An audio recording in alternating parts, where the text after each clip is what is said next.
estamos de regreso con este Hablemos de Ciencia junto a Victoria Marchant y Nicolás Trujillo, quienes ya iniciamos la conversación en el primer segmento sobre diferentes situaciones desde el mundo estudiantil hasta el mundo político y social en general. Y Nicolás, habíamos quedado con una parte pendiente en la primera sección sobre esta visión desde la calle y esta resignificación de estos espacios. Por favor. Una de las notas de este progreso que llevaron a cabo los estudiantes tiene que ver con darse cuenta de esta hipocresía política, ponerla, digamos, de relieve y también, si no definirla, al menos llenarla de ejemplos, casos ejemplares en los que uno se puede hoy en día identificar, como no sé, lo que ocurre con el sistema educacional, lo que ocurre con el sistema de salud, la FP, etcétera, ¿cierto? Y una segunda nota tiene que ver con la resignificación que ellos llevaron a cabo, la reocupación que hicieron de las calles, que es un tema polémico, es un tema muy complejo porque la calle, en estricto rigor, tal vez antes de 1973, yo no lo sé porque no tengo como tener recuerdos de eso, pero imagino, ¿cierto?, sobre la base de literatura, qué sé yo, la calle tiene que haber sido lo que simbólicamente expresa que es un espacio de debate público, ¿cierto? El espacio en el que se hace uso de lo que Immanuel Kant llamó, digamos, con mucha claridad, el uso de la razón pública, ¿cierto? Es ahí donde se lleva a cabo el uso de la razón pública, que tiene que ver con un espacio de reflexión, un espacio de encuentro, de diálogo, que se había perdido radicalmente en la dictadura, sobre todo por la asunción, por la llegada del silencio, esta figura potente, ¿cierto?, que instala la misma junta militar como actitud política, ¿cierto? El silencio como una actitud frente a lo político. Entonces, una de las notas características de los estudiantes secundarios es que no comulgaban de eso, no se identificaban con eso, no reprodujeron ese silencio, todo lo contrario, lo subvirtieron, ¿cierto? Lo dieron vuelta y dijeron, no, tenemos que ocupar nuevamente nuestro espacio, hacernos escuchar. Esa es la figura, ¿cierto? Hacerse escuchar. ¿Y cómo hacerse escuchar? Bueno, para hacerse escuchar ocurrió una eclosión, ¿cierto?, de distintas manifestaciones artísticas, también violentas, por supuesto. La desobediencia civil no es fácil de manejar en lo absoluto. Y yo diría que entonces una de las notas características es que ellos lograron construir este nuevo espacio de representaciones políticas, un nuevo espacio para vincularse, ¿cierto?, para comprometerse epistémica y políticamente con las necesidades de la coyuntura en la que nosotros nos encontramos, que es un país estructurado sobre la base del libre mercado, ¿cierto? Y este modelo neoliberal que, como señalaba Victoria, ¿cierto?, tiene fecha, digamos, tiene una fecha de origen específica, ¿cierto?, que es a finales de los años 50, a finales de los años 60, cuando se empiezan a educar representantes, ¿cierto?, de las clases altas en la Universidad de Chicago y comienzan a desarrollar, ¿cierto?, estas ideas que encarna o que quedan encarnadas en la filosofía económica, política de Milton Friedman. Yo creo que eso también es otra nota, es como que se hayan dado cuenta que no se puede tener un país sin política, no se puede tener un país sin pensar en la cuestión de lo político, digamos, como problema. Gracias, Nicolás. Bueno, justamente la mención al ladrillo ha sido Al algo ladrillo, constante claro. en el último tiempo. Y Victoria, cuando estamos hablando de estos actores, primero, y hago la mención solo de actores, cuando hablamos del año 70, como de lo público, como una cosa muy de varones, sin duda, la vuelta a la democracia ha hecho paulatinamente presente a la mujer y se ha hecho presente también ella por sus propios méritos, más de una decisión, más que una decisión institucional. Y el 2018 encontramos ya un estallido mayo, ese mayo feminista, que a muchos sectores todavía conservadores de la sociedad chilena le dejan claro varias discusiones que estaban, no sé si la palabra es escondidas, pero sí ocultadas, como que se trataba de no tener el espacio público. Por favor, háblanos de esa visión antes de llegar a los temas pendientes que nos genera esta posibilidad de la nueva constitución. Bueno, haciendo como un recuento de los inicios de cómo se perfeccionaban los hombres en la política, que viajaban, hacían viajes de estudio, también proviene del consumo y de la inversión que es y era en ese tiempo la educación. O sea, la educación siempre ha estado determinada también por un factor elitista. O sea, la educación superior universitaria en un comienzo era accesible solamente para el hombre proveedor. Después, y por lo mismo también el hombre era el personaje público y la mujer era renegada al espacio privado, que sería el hogar, la casa, el cuidado, lo cual hasta el día de hoy se sigue reproduciendo, pero gracias al movimiento feminista se ha ido pudiendo deconstruir de a poco, porque esto es un proceso extremadamente largo también.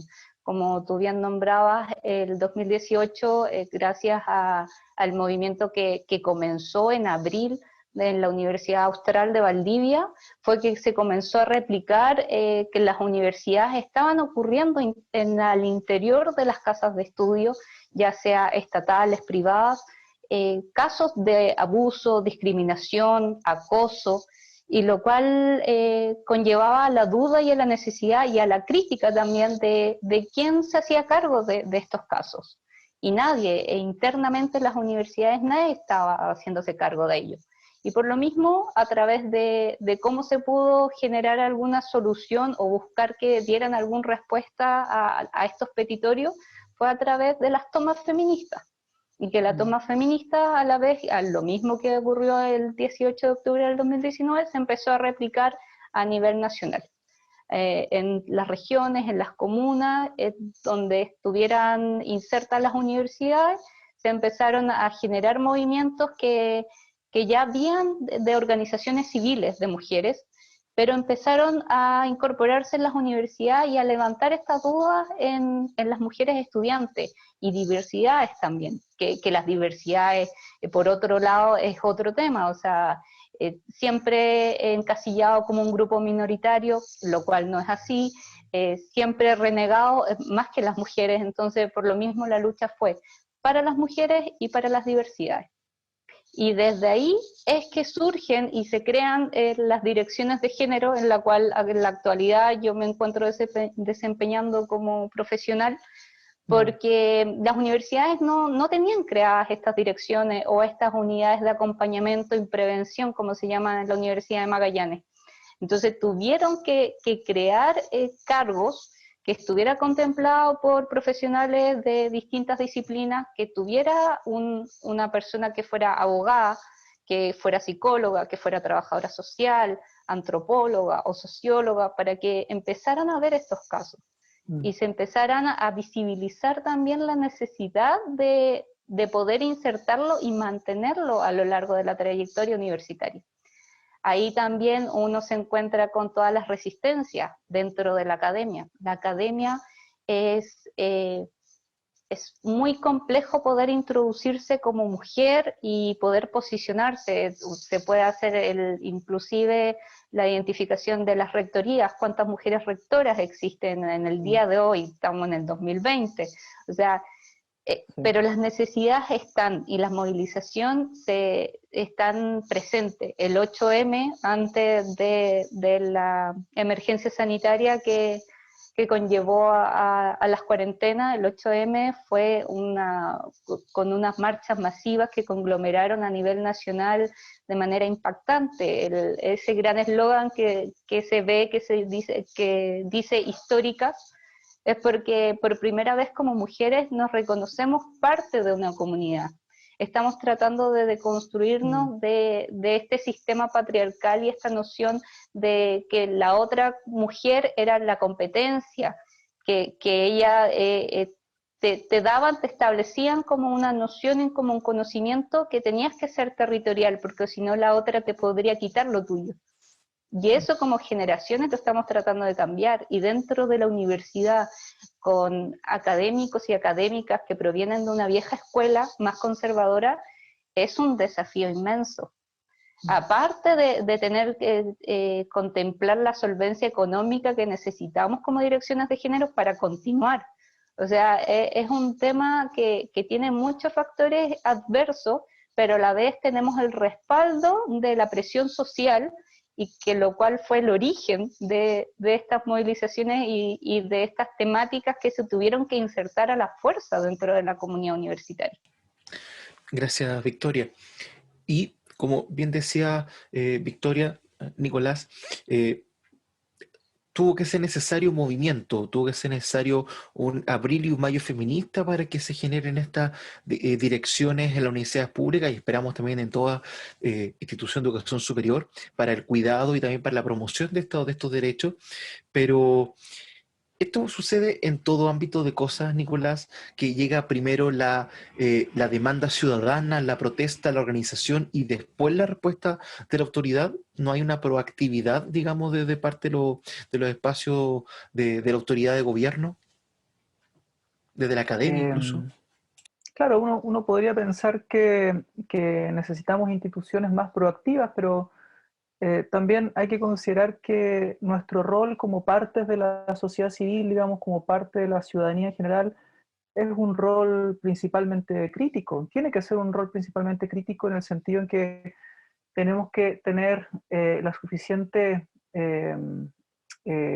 percepción, la suficiente atención frente a aquellas situaciones, frente a aquellos casos en donde hace falta que la institución resignifique o vuelva a generar nuevas normatividades para coyunturas que simplemente no pudo prever, digamos, no estaba preparada para eso. Yo creo que ahí no hay que confundir los roles. La institución, incluso la institución universitaria que está sentada sobre la idea de esta universidad humboldtiana, que eso quiere decir una universidad volcada a los nuevos saberes, volcado a los nuevos conocimientos, incluso allí donde tú tienes un ideal institucional de espacio abierto, no vas a tener nunca la posibilidad, ¿cierto?, de que la propia institución piense por nosotros. No es la institución la que tiene que pensar por nosotros, somos nosotros como parte de la ciudadanía, digamos, nosotros en nuestro rol de ciudadanos, de sujetos de conocimiento político, por decirlo de esa manera, los que tenemos que estar siempre atentos y siempre tenemos que velar por tener el derecho, ¿cierto?, a espacios en los que podamos dialogar, espacios en los que nosotros podamos reflexionar y plantear demandas a la institución. Yo creo que pensar a la institución como nuestro enemigo, que lamentablemente es la situación que tenemos hoy en día en Chile por el track histórico que estas instituciones tienen. Pero tener esa idea de la institución como la enemiga me parece absolutamente dañino, es una postura muy dañina, porque ya estamos viendo qué ocurre cuando uno pierde la confianza en la institucionalidad, ¿cierto? La desobediencia civil, que puede ser una manera de manifestación legítima, se transforma en una violencia ilegítima, por ejemplo. Perdiste la confianza, por lo tanto ya no tienes representatividad y te sientes con todo el derecho de, por ejemplo, destruir o de opinar sin un fundamento, opinar sin conocimiento. En esa situación, en ese estado de cosas, no nos vamos a entender nunca. Para poder entendernos, nosotros necesitamos ser parte de un horizonte normativo, ¿cierto?, que está instanciado en las instituciones, y las instituciones tienen que ser lo suficientemente abiertas para escuchar la demanda social. No necesariamente para reemplazarla, pero sí para escucharla. Somos nosotros los que tenemos la responsabilidad, y ahora más que nunca, ahora que viene un proceso constituyente, tenemos la responsabilidad de adoptar el rol de sujetos de conocimiento político, de sujetos de conocimiento social, ¿cierto?, de informarnos, de educarnos, de participar. No hay ninguna institución que pueda reemplazar eso, digamos. Ese es nuestro deber, es nuestro derecho y nuestro deber. Sí, y antes de pasar al siguiente tema, y discúlpame Victoria, quiero contrapreguntar a Nicolás, porque hace un tiempo atrás apareció una figura extrañísima, de que hay instituciones que tienen conciencia. Especialmente en el caso del aborto intercausales. ¿Ustedes creen entonces que las instituciones pueden tener conciencia, pueden ser objetoras de conciencia, o esto es un hecho puramente de nosotros como seres humanos? Yo recuerdo haber escuchado eso con respecto a las 3 causales de clínicas, por ejemplo, de la Católica, de que tenían la objeción de conciencia, pero ahí proviene determinado del directorio, o sea, Claro. no consiste, la institucionalidad no se maneja, no es un ente pensante, o sea, es inerte. Obviamente lo que viene allí es quien la financia. O sea, de hecho hay muchas intervenciones que incluso en el hospital regional de Punta Arenas, de Magallanes, que hay fotos de pueblos originarios, y si uno ve la fundación y tienes que googlear la fundación. O sea, ¿quién está atrás de esa fundación? Y de hecho es Echenique. O sea, entonces hay toda una historia atrás de la institucionalidad, que quién la maneja y quién la financia. Al final ahí es donde crea la objeción y puede generar la conciencia, pero es de ciertas personas nada más. Sí, Nicolás. yo sería más precavido en realidad porque las instituciones, por cierto, tienen un directorio, pero no sé si uno puede atribuirle toda la responsabilidad al directorio mismo. Las instituciones se instancian en individuos que asumen un rol de, insisto, sujetos de conocimiento, por ejemplo, un médico, pero también, por ejemplo, un abogado en una institución legal.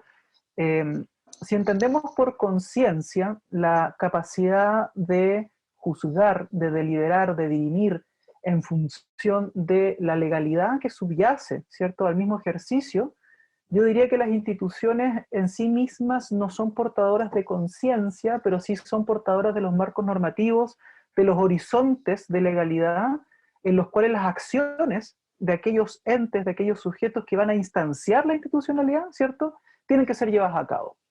Entonces, claro, en ese sentido, la institución en sí misma, no hay que caer, digamos, en eso, es ridículo, ¿no? Que creer que una institución puede tener conciencia en el sentido humano. Sin embargo, las instituciones sí están pensadas sobre la base de un modelo orgánico. Un modelo orgánico es decir, un modelo que se comporta, ¿cierto? Y se conforma de una normatividad, un cuerpo de leyes, ¿cierto? Posibilidades y límites de acción. Son los sujetos que pertenecen a esa institución los que van a tomar la decisión, y en esos casos siempre se juzga con conciencia, digamos.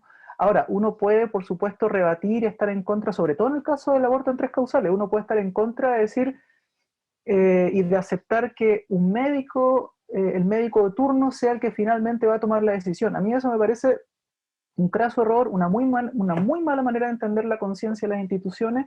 Me parece que las decisiones en ese contexto son mucho más complejas, tienen que considerar muchas más variables y no solo, como señala Victoria, ¿cierto?, las ideologías que están detrás de intereses económicos privados, por ejemplo, intereses políticos privados, como puede ser, por ejemplo, un plan de salud de una ISAPRE, como puede ser, por ejemplo, respetar una doctrina religiosa presente en una institución médica.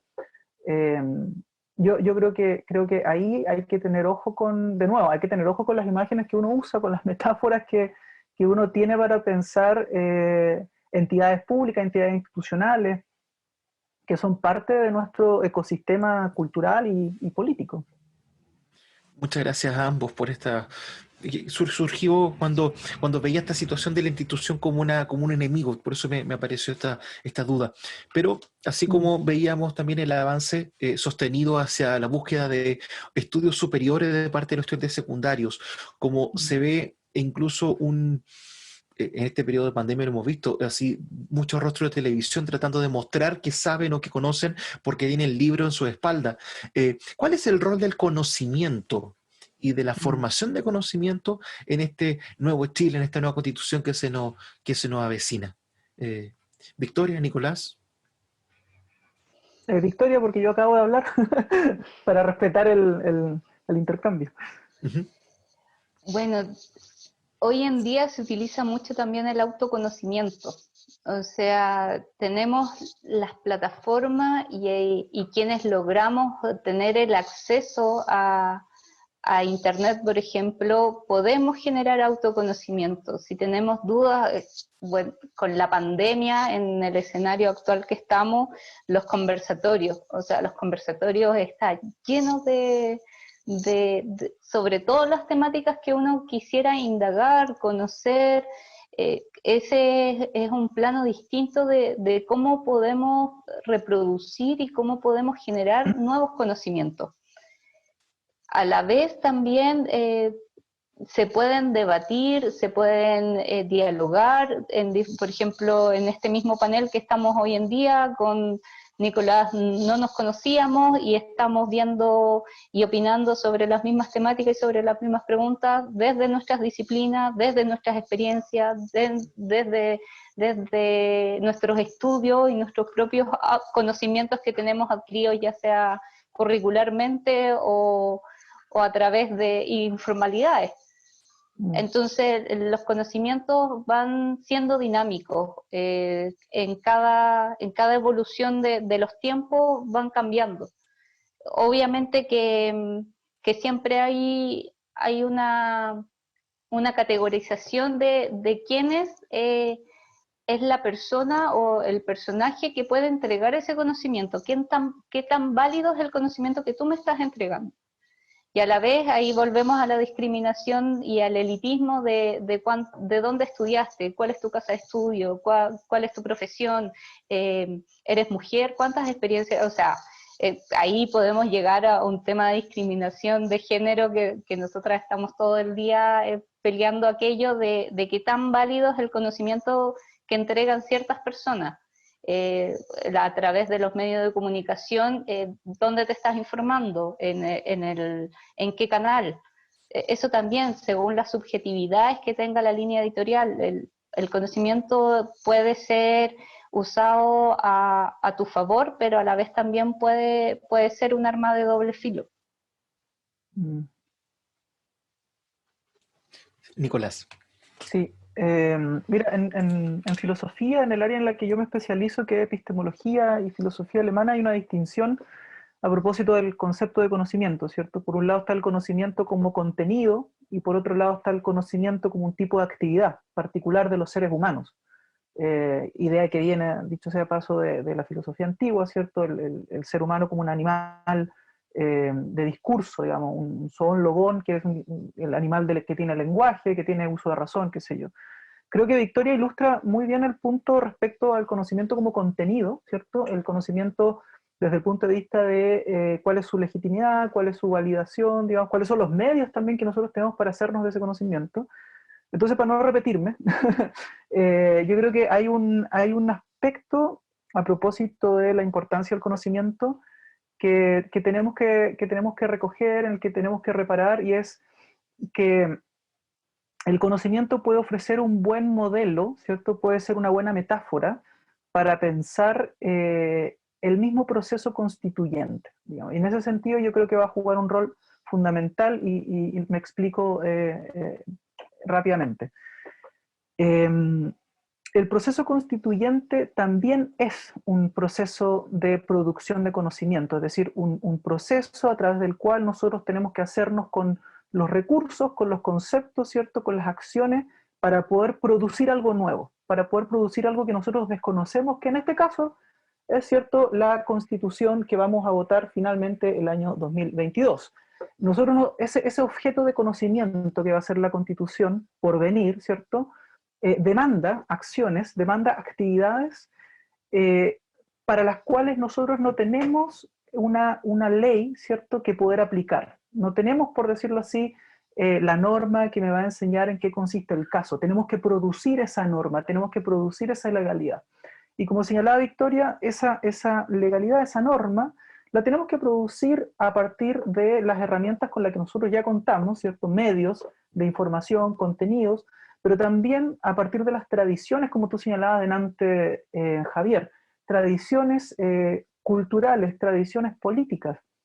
Pueden ser buenas o malas, uno puede criticarlas más o menos, pero son las cosas que nosotros tenemos, como dice un colega que tengo, son las cosas que tenemos a la mano, ¿cierto? Los sistemas de representación, los partidos políticos, los procesos de deliberación, etc.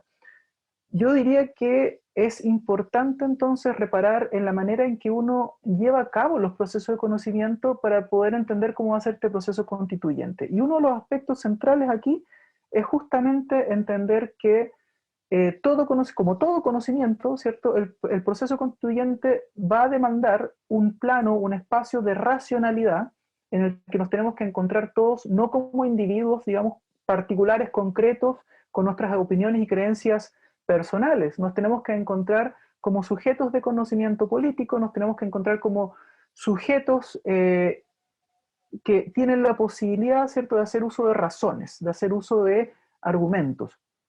Y desde ese punto de vista, yo creo que una de las cosas que ya tenemos que empezar a hacer desde que se decidió la votación del domingo es tomar atención a cuáles son los procesos que tenemos que incorporar, los procesos racionales que tenemos que comenzar a habitar para poder ser partes de este proceso constituyente y además, dicho sea de paso, y con esto termino, para estar a la altura de la imagen que quedó en la prensa extranjera y en parte de la prensa nacional, que es una imagen de un Chile, no, ni siquiera del país, sino la imagen de una sociedad que es ejemplo de procesos democráticos, con lo bueno y con lo malo, con la violencia y con las manifestaciones legítimas. Una sociedad que dejó la vara alta en el sentido en que dio un ejemplo de lo que es una democracia en el siglo XXI, ¿cierto? Y para poder estar a esa altura, entonces, nosotros ahora tenemos que asumir esta tarea de comenzar a generar los espacios, las prácticas, los compromisos, ¿cierto? Los mecanismos de racionalidad a través de los cuales nosotros podemos encontrarnos en la esfera pública, encontrarnos, como dice también Victoria, en los distintos espacios de representación y de diálogo y poder dar una discusión que esté a la altura de los tiempos. Y además una discusión para la cual lamentablemente todavía no tenemos representantes, porque no nos olvidemos que aquí en Chile tenemos una crisis política de representatividad. Entonces, si no es la sociedad, ¿quién va a ser, digamos? Tenemos que estar a la altura de eso. Y ahí el conocimiento juega un rol fundamental, por supuesto, como actividad, como acción. Victoria, Nicolás, gracias por la conversación. Sin duda se nos hizo muy corta esta segunda parte y en la primera igual para poder seguir conversando, así que buscaremos el espacio y la instancia para poder dialogar aún de tantas conversaciones que quedan por venir en este proceso constituyente, para profundizar más de los temas que ustedes ya plantearon, y esperemos que las personas que en la casa presenciaron y escucharon esta conversación también les genere un espacio de diálogo ahora con quienes comparten y cohabitan ese lugar. Así que agradecerle nuevamente en nombre del Par Explora, y esto ha sido Hablemos de Ciencia en este segundo episodio.